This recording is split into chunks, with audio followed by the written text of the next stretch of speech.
안녕하세요. 이번 프로젝트는 한 주택가에 위치한 2층 주택을 제작하고자 합니다. 전체 내지를 구상하고 건물을 간단한 형태를 만들고 벽체를 구성하는 작업을 통해 모델링의 전체 틀을 만들고 이후에 디테일을 만들어 나가는 방법에 대해 알아보고자 합니다. 먼저 주택이 들어설 땅의 크기를 정하고 사각형을 그려줍니다. 적당히 크기를 정하고 양옆으로 복사하여 더해 나갑니다. 대지와 맞닿아 있는 도로를 그려놓고 주변을 점차 확장해 나갑니다. 실제 존재하는 마을의 지도를 보고 제작하여도 좋지만 지금은 특정 시대와 장소를 염두하지 않고 상상하여 제작하도록 하겠습니다. 골목길을 제작할 때 팁이 있다면 일부 도로를 곡선으로 해주는 것이 좋습니다. 당연히 지형을 자연스럽게 만들 뿐만 아니라 도로에서 보이는 소실점에 건물이 채워지게 되므로 화면이 비어 보이지 않게 됩니다. 추후에 투시도와 함께 다시 보여드리도록 하겠습니다. 이제 높이차를 표현하도록 하겠습니다.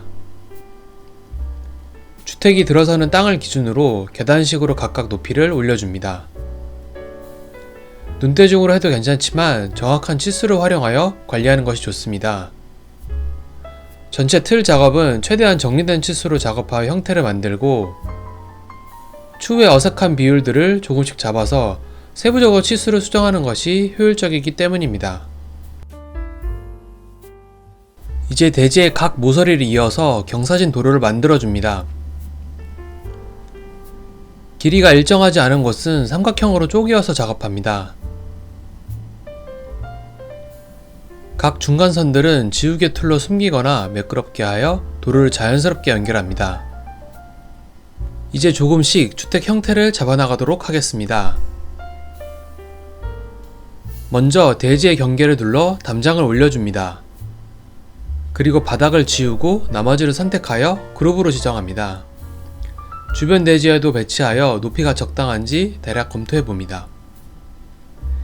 이제 전체 주택의 크기를 정할 사각형을 그립니다. 9m x 9m 정도 되는 크기를 생각하였고 정치수를 기입하여 사각형을 그렸습니다. 단독주택의 경우 기단은 살짝 높여서 짓는 경우가 많으므로 일정 높이를 돌출시키고 기단이 될 박스를 만들어 주었습니다. 다음으로 그룹으로 복사하여 높이를 수정하고 1층을 만들어 줍니다. 2층도 복사하여 올려줍니다. 지붕은 박공지붕의 형태를 만들어주고 전체적인 주택 높이를 검토합니다. 작업 과정을 보여드리기 위해 장면을 만들고 이미지를 중간중간 저장하였습니다. 주변 건물들도 같은 방식으로 간단한 형태로 배치를 해주었습니다. 주택이 전부 정사각형 형태가 아니기 때문에 조금씩 변형하여 작업합니다. 화면에 보이지는 않지만 다른 창에 여러 레퍼런스 이미지를 두고 참고하여 건물을 제작하였습니다. 1층 주택을 생각하여 바로 위로 지붕을 올려주고 크기를 조절하였습니다. 건물의 크기를 정할 때에는 방의 사이즈를 대략 알고 있으면 좋습니다. 방이 대략 3m 정도 되는 너비를 가진다고 하면 특별한 경우가 아니고야 건물의 얇은 부분은 3m 이상이 되도록 형태를 잡아야 합니다. 한 층 높이 또한 알고 있으면 건물 높이를 정하는데 많은 도움이 되기도 합니다. 하지만 모든 치수를 알고 있거나 도면에 있는 게 아니므로 일정한 크기를 기준으로 큰 형태를 잡고 그 다음에 세부적으로 비율을 조금씩 조정해 나가게 됩니다. 주변의 건물들을 다양한 형태로 배치하였고 이제 본 주택 건물을 세부적으로 모델링합니다. 각 층별로 그룹으로 지정했던 박스를 조금씩 수정하여 형태를 잡아나갑니다. 좌측으로 방 하나가 살짝 돌출되고 입구와 거실 부분이 반대로 안쪽으로 들어간 모습을 구현했습니다. 2층과 지붕은 들어간 부분에 맞게 안쪽으로 크기를 줄였습니다. 2층 바닥은 1층을 살짝 덮는 형태로 판을 만들어줍니다. 두께를 주고 1층 벽 부분을 그에 맞게 줄여주었습니다. 2층에서 나오면 1층 윗부분이 테라스처럼 나와있는 구조입니다.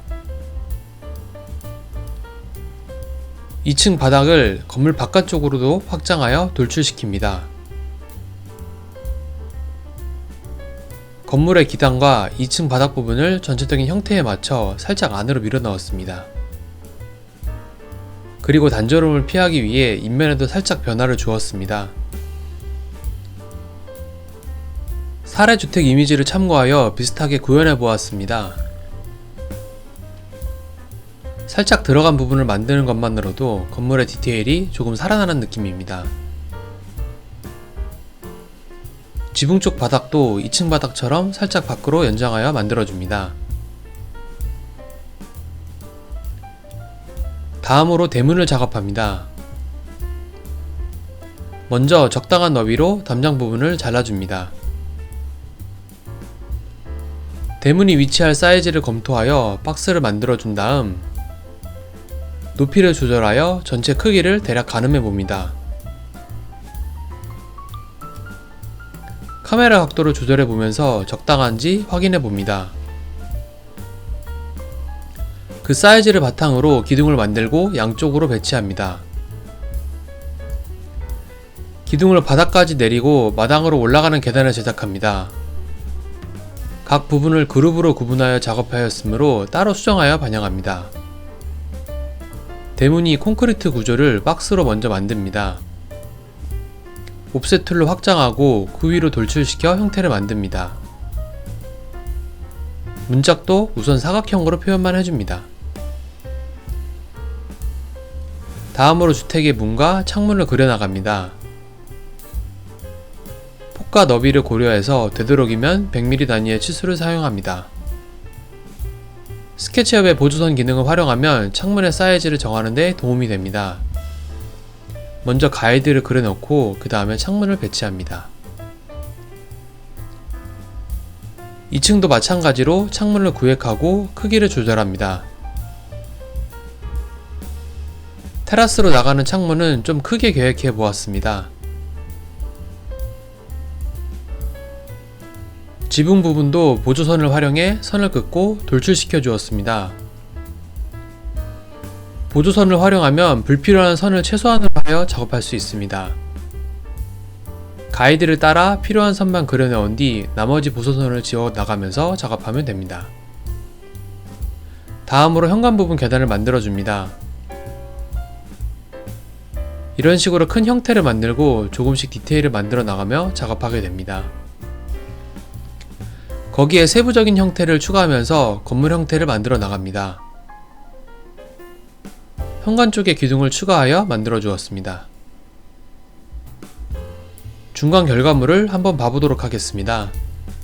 그림자도 활성화해보면서 전체적인 건물의 비율이 적당한지 확인합니다. 내부 벽체나 창문의 디테일 등 세부적인 표현을 하기에 앞서 이런 식으로 중간중간 괜찮은지 확인해가며 작업을 합니다. 앞서 골목길을 곡선으로 표현한 이유에 대해 추가적으로 설명을 하자면 이런 식으로 도로가 굽어져 건물이 보이므로 뒤에 배경을 가릴 수가 있습니다. 만약 도로가 일직선으로 되어 있다면 소실점을 향하여 더 많은 건물을 모델링 해야 할 것입니다. 추가로 정면 모습도 둘러보면서 작업이 잘 되고 있는지 확인합니다. 장면을 추가하여 저장해 둡니다. 대지 뒷부분을 좀 더 확장하여 주변부를 만들었습니다. 이제부터 조금씩 주요 재질을 적용하여 표현해 주겠습니다. 빨간색 벽돌을 주요로 사용하고 중간 구조체는 콘크리트 재질로 표현하였습니다. 창문과 안쪽 내벽은 재질이 다르므로 해당하는 면 하나하나 적용해 줍니다. 반대로 재질이 확실히 구분된 그룹 객체는 전체의 재질을 적용하면 됩니다. 건물의 나머지 부분도 재질을 입혀주었습니다. 그리고 주변 건물들도 몇 개의 반복되는 컴포넌트로 작업하여 배치하였습니다. 이제 각 층의 내부 벽체를 구획하는 작업을 해보겠습니다.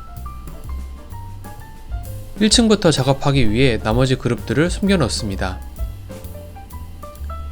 외벽 두께만큼 옵셋으로 선을 안쪽으로 만들어줍니다. 다음으로 보조선을 통해 방을 구획합니다.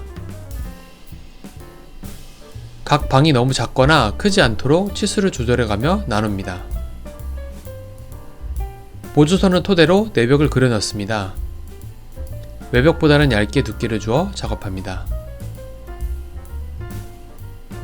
불필요한 선들은 지워가면서 벽체 라인을 완성한 이후에는 나머지 공간을 밀어 넣습니다. 이렇게 하여 각 방을 구분해 주었습니다. 다음으로 창문과 출입문 크기만큼 외벽을 뚫어서 오픈합니다. 앞선 단계에서 미리 위치를 잡았기 때문에 지금은 푸시트를 활용하여 밀어 넣기만 하면 됩니다. 창문이 필요한 것은 내부 방에서 위치를 고려하여 추가로 오픈합니다. 방문이 들어설 위치도 잡아주도록 하겠습니다. 문을 컴포넌트로 작업할 예정이므로 일정한 크기로 동일하게 적용합니다. 다음으로 계단을 작업합니다. 일반적인 계단 사이즈를 고려해서 박스를 먼저 배치하고 나중에 분해하고 합치는 방식으로 제작합니다. 모델의 나머지 부분 숨기기 기능을 통하여 계단만 선택한 후 형태를 정리합니다. 계단에 하부를 채워넣고 선을 정리해 주었습니다.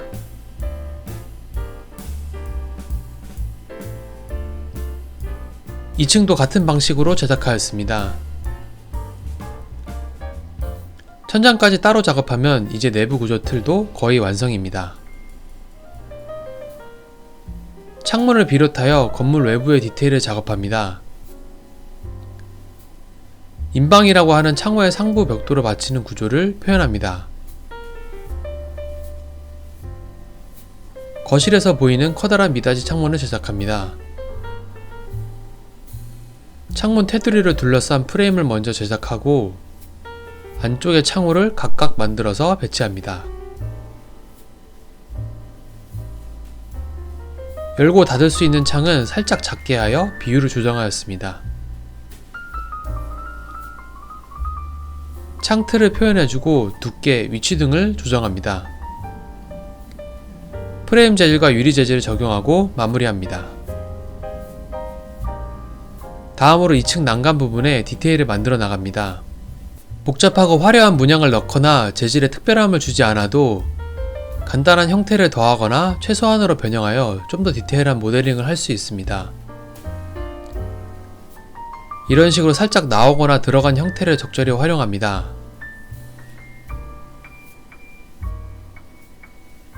기둥을 추가하여 테두리를 둘러 배치하였습니다. 살짝 형태가 있는 기둥은 컴포넌트로 작업하도록 하겠습니다. 건물 전체를 보면 많은 컴포넌트가 들어가기 때문에 비교적 간단한 형태로 작업합니다. 곡선보다는 박스를 잘 활용하여 비슷한 모습을 구현해 주었습니다. 이는 스케치업 파일 용량을 최적화하는 데도 많은 도움이 됩니다. 제작한 난간 기둥을 복사하여 배치합니다. 다음으로 현관문을 제작합니다. 문틀과 문짝 등을 구분하여 그룹으로 작업합니다. 추후에 컴포넌트로 변경하여 클릭했을 때 열고 닫는 모습을 연출할 수 있도록 작업할 예정입니다. 대문이나 난간 등 다른 외부 요소들도 작업합니다. 간단한 박스 형태보다는 조금씩 선을 그려나가면서 디테일을 만들어 나갑니다. 같은 맥락으로 마당 쪽 계단에도 석재 마감 부분을 표현해 주었습니다. 특히 모서리 부분을 복잡하게 할수록 형태가 디테일해 보입니다. 마지막으로 담벼락에 난간을 추가해 주겠습니다. 중간중간 기둥을 배치하고 사이에는 철제 난간으로 표현했습니다.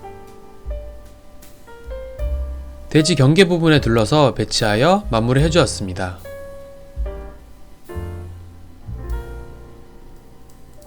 이번 시간에는 전체 틀을 만들고 점점 디테일을 더해나가는 작업을 하였습니다. 다음 시간에는 주택 내부의 가구를 다양한 방법으로 모델링할 예정입니다. 감사합니다.